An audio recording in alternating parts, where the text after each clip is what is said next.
Happy Wednesday, everyone. So happy to be back with you. Missed you guys over the last week.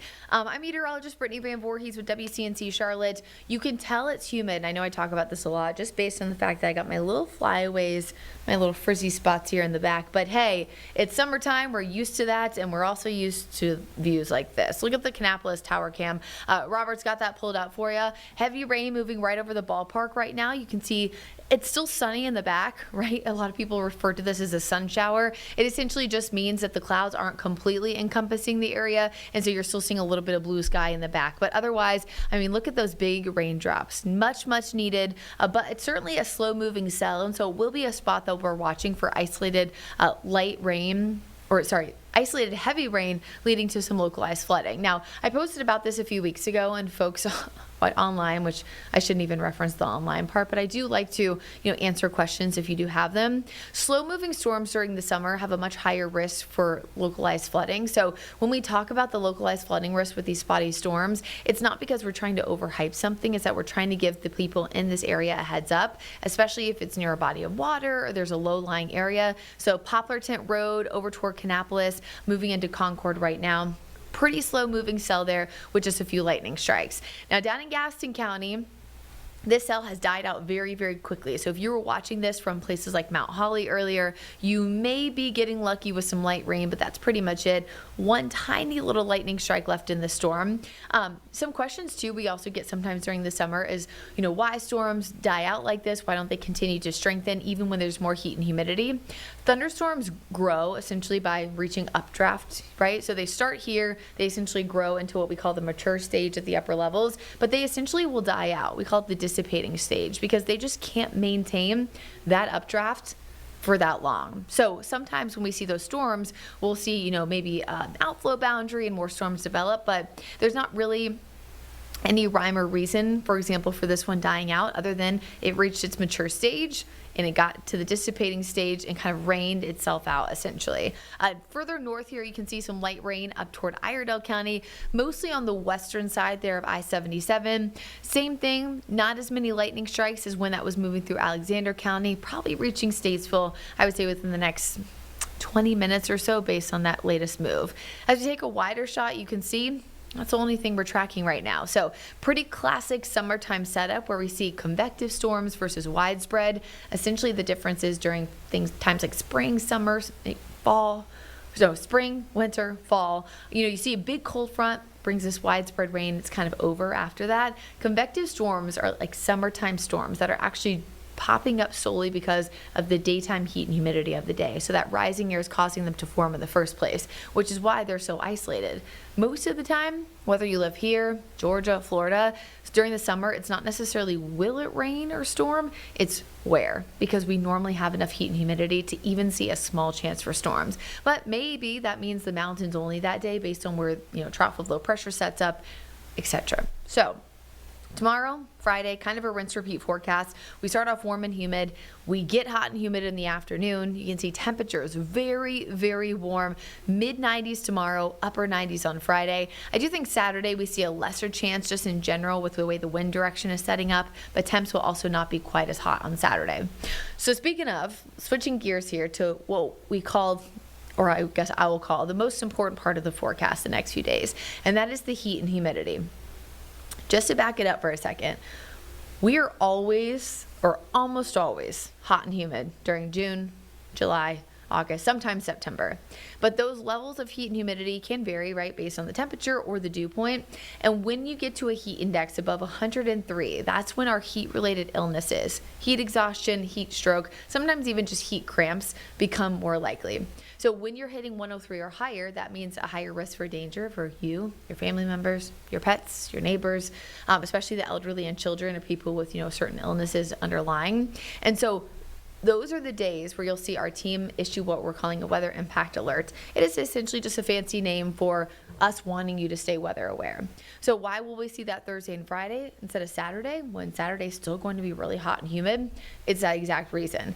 It's hot and humid, but it's not to the same threshold that what we'll see Thursday and Friday. I also think this one is important in itself because it is the first that we'll have seen of 2026 so far. We've actually technically seen multiple heat waves because a heat wave is any multi-day period with temperatures significantly above average, but this is the most notable one because of how hot it's going to be. And of course, way easier to notice a heat wave during summer than it is, let's say, during the winter. So today we were pretty moderate across the Charlotte area. Tomorrow, first day that we'll hit red here on our wet heat impact map. This is essentially a culmination of what the heat and humidity will be based on a metro area, how many people live there. This data is compiled and actually put out by the National Weather Service. So I think it's a really, really good tool to kind of track where the most likely heat-related illnesses could be. And again, Thursday and Friday are both pretty similar. We might see a few little pockets there of purple. That's that extreme category mix in. But typically this time of year with that southwesterly wind, you'll mostly see that eastern side of the Carolinas or further south. So Thursday and Friday, we want you to be weather impact alert, dangerous heat and humidity. We know how to stay safe, right?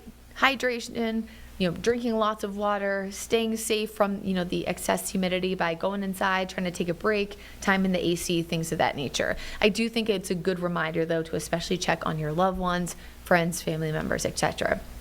Well, we get a lot of relief from the heat with rain. Well, I certainly don't think a lot, but we do have some promising rain chances over the next week, maybe an inch if we're lucky. I know that this has kind of been hit again and again, but remember, we're not out of the drought. Getting closer with every chance of rain, but we still have a long, long way to go. So last 2 weeks, we've actually seen some big improvement with the drought monitor. I would expect us tomorrow to probably see a little bit of regression there. I don't necessarily think we'll see a lot of exceptional. That was the highest level, but we definitely are kind of on a backwards trend now just because we didn't see as much rain to kickstart June. So here's that Jerry Hunt Supercenter 7-day. Again, the weather impact alert, we've talked about that. That's what you see shaded in red. Extreme heat the next 2 days. The temperature, the humidity, and the feels like we do settle down though and become a little bit closer to average by early next week. We'll be back in just a few minutes with Chief Meteorologist Tim Buckley from WFNY. Don't go anywhere. Weather Impact Live with Brad Panovich is sponsored by Moisture Lock, crawl space, basement, and foundation repair experts serving the Carolinas since 1988. Tired of all this rain? Does your yard look like a swamp after it rains? Hi, I'm Greg Doggett with Moisture Lock, Charlotte's premier waterproofing and foundation repair company. The longer water sits, the softer soil will become.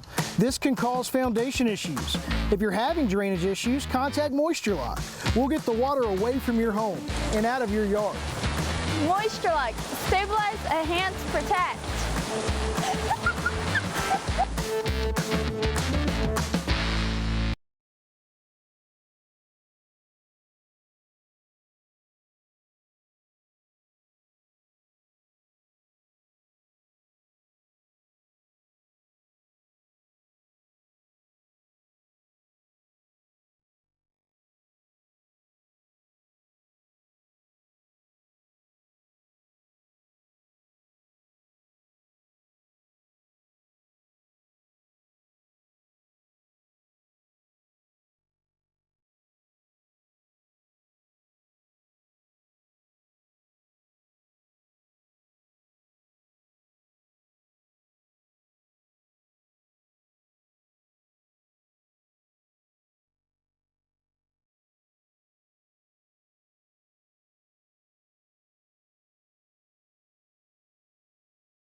Welcome back to Live Weather Impact. I'm meteorologist Brittany Van Voorhees, joined by the one, the only Chief Meteorologist Tim Buckley from WFMY. Tim, I missed you. I hope you had a fantastic weekend and I guess Monday, Tuesday. Yeah, things are good. We're trying to stay cool. It's hot. It's humid. It's June. North Carolina. What are your favorite ways to stay cool? It's going to get worse, too. Staying inside is number one. That's number one. Number two is go to the beach or the pool. And after that, I don't like any other options. I think that you look like you've been at the beach or the pool. You look fantastic. We It's do true. the weather outside here, and I did go to the beach. But what about you? What are your methods to beat the heat? You know, probably the same as yours. Drink lots of water. Maybe mix in some water in between my Diet Cokes. Working out inside and almost never outside because I'm not a glutton for punishment. But yeah, I mean, your classics. Thankfully, we both grew up in the South, so we're not used to the heat and humidity. Well, I did grow up about 40 miles south of Canada in New York, but I'll let that slide. That's okay. Oh, I thought you. Why I've did I been think here it was long North enough Carolina? that I'm used to it. Yeah, I always think North Carolina. I forgot. I That's why like you're a that. Bills fan. That's good. Yeah. Okay. Well, Exactly right. you've been here long enough that you're a Carolinian in my book.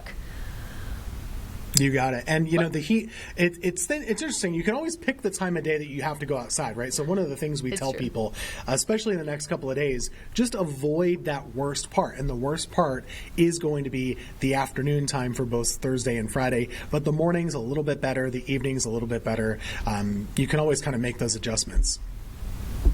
It's funny because it's like the opposite of what we suggest during the spring for going outside, because normally the pollen levels, you know, are highest in the Right. morning versus getting lower throughout the afternoon. So if you go outside, you know, for taking the dog out for a walk or something, you almost have to like completely flip your, you know, schedule, your routine. You got it. Let's talk about some other people who might not necessarily be used to the heat. And I'm talking about the World Cup. Ooh. Oh my goodness. Those poor Europeans. I know, seriously. You know, you mentioned, because I texted you earlier about this, you know, places like Atlanta, Mercedes-Benz Stadium, you know, is under the cover, so it can be a little bit better. Then, of course, they also don't have to worry about temperatures. But we do have a story about some heat concerns for the World Cup. We're going to send this out, and then we're going to talk about how they kind of prepare for the heat on a local level. Our awesome weather intern did some research for us, so we'll have that in just a second. An analysis by the World Weather Attribution found that the number of games expected to be played in exceedingly hot temperatures were more likely during this year's FIFA World Cup compared to the last time the U.S. hosted the tournament back in 1994.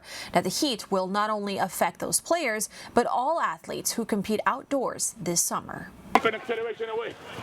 The drills are heating up on the field for the players of the LA Force, and soon the temperatures will too as the team kicks off the season. A new analysis by the World Weather Attribution Organization predicts some FIFA World Cup games to be held in the southern and inland parts of the U.S. and Mexico could experience extreme heat and high humidity due to climate change.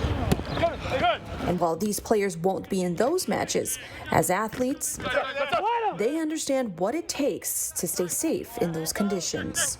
I mean, the main message is staying hydrated, I would say. You have to at least hydrate 48 hours and consistently throughout the week just so you're in shape. Failing to do so can quickly put a strain on the body. When it's hot, I mean, dry mouth, you know, exhaustion.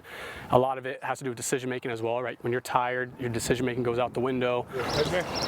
The team's coach, Dekel Kanan, is a veteran professional soccer player who knows prepping and competing safely doesn't start on game day. It's much more than those 90 minutes that people see on the TV.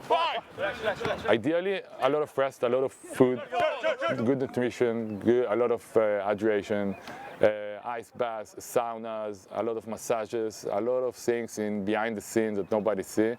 And for those cheering on the athletes, it gets pretty warm in the bleachers as well, so I would also say, like, bring your own water, you know, a hat if you need it.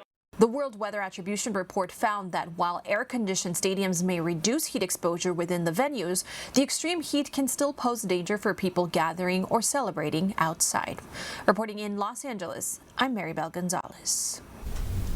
Okay, Tim, so I feel like the biggest takeaway I had from this, when this was part of the research that Rachel, our intern, did, is that they previously were trying to bar people from bringing in like a reusable water bottle, and it looked like there was a little bit of flack, a little bit of negative feedback. And so in a social post, it looks like maybe this was on Friday, yes, they did say that FIFA said in a social media post, fans will be permitted to bring in one soft plastic 20-ounce factory sealed disposable water bottle to any match taking place in the U.S. or Canada. What I'm taking is like if you go get some spring water from Publix, as long as it's sealed, you're good to go and you can refill it. But they are still saying reusable water bottles may not be brought in due to safety and security concerns. So I think this is great. I don't know why we would have ever not been able to use water bottles, but again, I'm not on their safety team. But the players, yes, they have water, but they only get 3-minute water breaks every half. I just thought that was kind of interesting with, some of these games potentially getting into that, really high heat index threshold.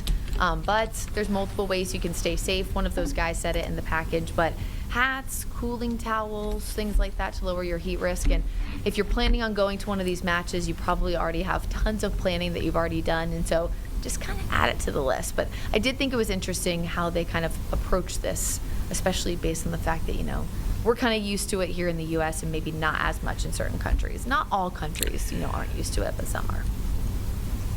For sure. And, the World Cup, it's one of those events, it can be shifted a little bit along the calendar year. But the fact that they're having it in North America in June, lasting into July, you're choosing to have the heat be part of one of the characters of the event, for sure. It's going to be hot. And I'm looking at some of the sites here. We have Atlanta not that far away. Of course, they're indoors, so it's not a factor at all. But Miami, they're playing at Hard Rock Stadium. Open air environment. Heat's going to be a factor. You've got a lot of places that can get really hot. Even, New York, you can have a heat wave. You can have that in New England. Doesn't really matter. Kansas City gets really hot as well. So there's the factors for the players. There's also the factors for the fans. I mean, it's kind of like if you ever go to a day baseball game in the summertime and any of these hot climates, you've got to kind of look out for yourself, and whether that's buying a lot of the concessions or bringing in one of these approved devices now, a specialized reusable water bottle, I guess, make sure you're prepared because you're going to have to, stay hydrated as best you can. I was always told the water bottle thing, it's not just a moneymaker, but it is a safety thing. If you think about how rowdy the fans can get at any kind of games, let alone World Cup, we hate to say it, but sometimes people can throw these things, and from a height, if you have a cap on a water bottle, you ever notice how if you buy a bottle of water at a game, a lot of times they'll keep the cap, or beer, or whatever you have. They keep that so that if you throw it, all the liquid falls out and it gets lighter, so it's not as much of a projectile going onto the field. That can be an issue sometimes. I was at a game in Charlotte actually once. It was the Gold Cup soccer, and the fans weren't happy and they were throwing some stuff. So I think they want to avoid that measure. I'm glad that you specified that, Tim, because I was about to be like, how on earth do you know that? Because you were like the last person I would expect to throw a water bottle. So... I mean, maybe well, it wasn't me, but the fans. No, I believe were not happy. I won't name the countries, but it didn't go their way. We'll just say that. I was gonna say maybe if like Penn State or the Bills lost or something like that, maybe. Hopefully just a soft water bottle. I did check it out though because you brought up Miami. 105 for their heat index on Monday, which is their first World Cup match. Oof. So again, it's just. I mean, again, it's classic Miami this time of year, but. Can only go up, unfortunately, from here. But you have a cool graphic comparing our climates in North Carolina to some of those other countries. Well, it was interesting. I know Scotland's hanging out in Charlotte here doing some training up locally. We've got Norway in Greensboro, Team Norway. We've got Team Germany in Winston-Salem. So it was interesting, one of their reporters was actually asking me, hey, what can we expect for the weather up here? So what we were able to dig up was your typical June normals for both Norway and for Greensboro, North Carolina. And the differences are stark. You have the heat component, which is a big difference. Their temperatures are usually great in the 60s and 70s. Ours, of course, are, well, we know, it's in the 80s and 90s this time of year. The humidity is a huge difference. They usually have dew points in the 40s and 50s, which is nice and comfortable. But there's also the UV factor. And so sunscreen and sun safety, all of those things, those are going to be a big factor as well. So I think the players, they said that they're are adjusting okay. We talked to them today. They don't seem to mind it. I think they like the sunshine part of it. But the heat is probably something that certainly doesn't have them feeling like home. Yeah, it's kind of like this time of year, even for us. We know we're used to it, but it's like that first heat wave like really hits you, and then okay, I got to prepare for these additional 100 plus heat index days. Tim, speaking of, what are you going highest for your heat index values for the next 2 days? Because I know we're both weather impact alert. Yeah, so for us, we're probably going to be right there along the line of about 100. So give or take a degree or two here or there, anywhere between about 98 and 102 is what we should be feeling like in our area going into tomorrow afternoon and for Friday afternoon. And then the weekend should still be hot, of course, but the humidity is just a little bit less. So I'm sure it's pretty similar for the Charlotte area.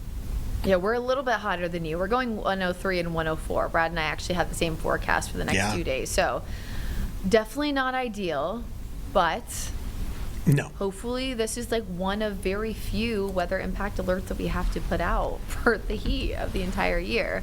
I also do really like, I know we've talked about this a lot, but these National Weather Service, heat impact graphics that, we've shown so much that it kind of has, the colors based on what we're expecting for heat and humidity. And then on top of that, they factor in, normals this time of year and how many people live there, what to expect and the elevation changes. It's very specific. So it's less broad. And so I really do like these. But, I mean, look at that. You're in the red, we're in the red.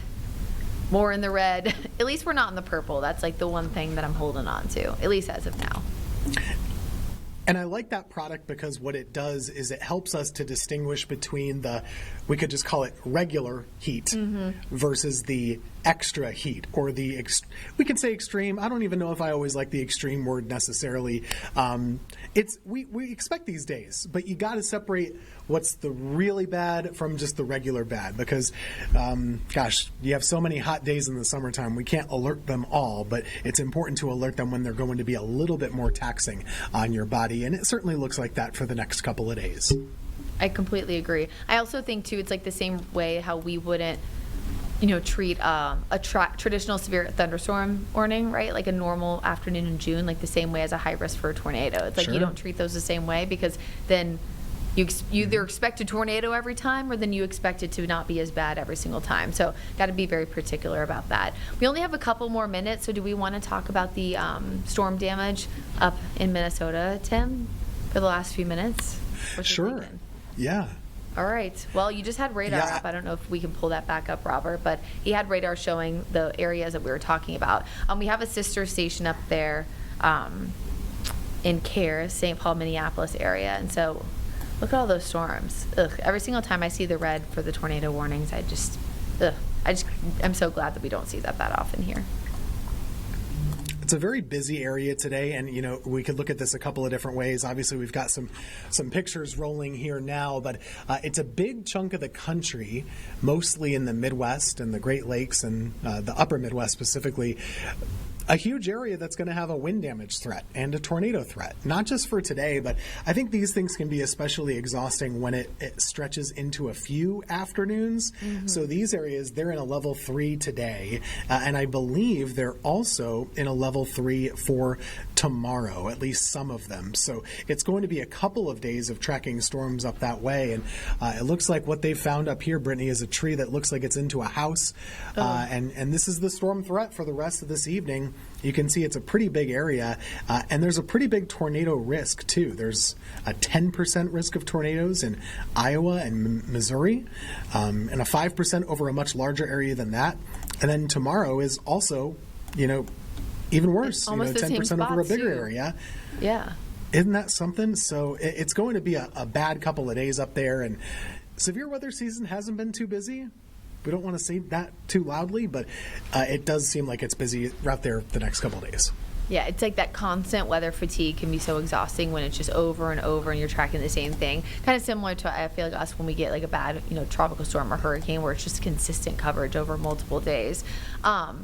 And as you mentioned, of course, when you bring in the tornado risk on top of the straight line wind risk, it brings up all the questions as to, I feel like people a lot of times think tornadoes are worse, but that's not always the case. I mean, we see that all the time in the Carolinas, and the tree on the house is always concerning as well because, we do encourage people to go inside when there's a risk for strong to severe storms, finding their safe place. But a lot of times inside can still be, relatively challenging. During Hurricane Irma, actually in 2017, one of my parents' neighbors, they had a tree fall in their house and it was actually on their daughter's room, and she was in elementary school or middle school at the time, and so they went over to my parents' house. But I remember Miss Heidi was just saying, like, it was so scary because you think you're safe inside, but it's not necessarily always the case. So it's good to know, kind of good to flex those muscles in terms of knowing where your safe place is, knowing the risk for severe thunderstorms, but also when it becomes a little bit more challenging when you bring in that tornado factor. For sure. And, Brittany, as we've been talking here just within the last 2 minutes, we did get a severe thunderstorm warning for Mount Airy, which is up in Surrey County, parts of Stokes County as well. This storm has just kind of come together over the last hour or so. It started as a couple smaller ones, and now it's clustered up to be a little bit more compact. And so we're going to be watching here to see if there are any gusty winds or downburst type winds or anything like that. If so, they're probably right around the Mount Airy area right now. But these are weird right now because, Brittany, we're in such an awful drought. You can get beneficial rain, but it might also come with the risk of having some down trees or power lines. And so you kind of have to weigh those two things together. Yeah, and the National Weather Service, we were watching, in Greenville, Spartanburg, was tracking a few, potential, downbursts and microbursts on radar earlier, a little bit further southwest of us. So it has certainly been something that we've seen in other areas of our viewing area. Is Mount Airy technically in Greensboro's viewing area? It is, right, Tim?